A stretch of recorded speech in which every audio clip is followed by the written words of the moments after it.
మరి ఉపవాసం ఎప్పుడు చెయ్యాలి? మీ ఇష్టం కాదు, శాస్త్రం నిర్ణయం చేసింది ఎప్పుడు చెయ్యాలో.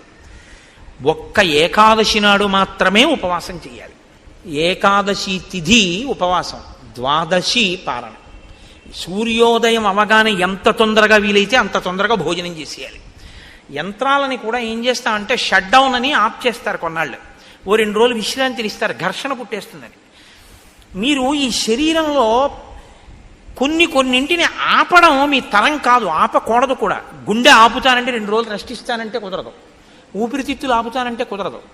కానీ అన్ని అవయవాలకి కావలసినటువంటి రక్తాన్ని తయారు చేయడానికి, తీసుకున్న పదార్థాన్ని జీర్ణం చెయ్యడానికి ఈ వ్యవస్థ నిరంతరం పనిచేస్తుంది. నిరంతరం పనిచేసే ఈ వ్యవస్థకి విశ్రాంతినిస్తే అది మరింత సంతోషంగా పనిచేస్తుంది. ఈ శరీరానికి అన్నం ఇవ్వడం ఆపి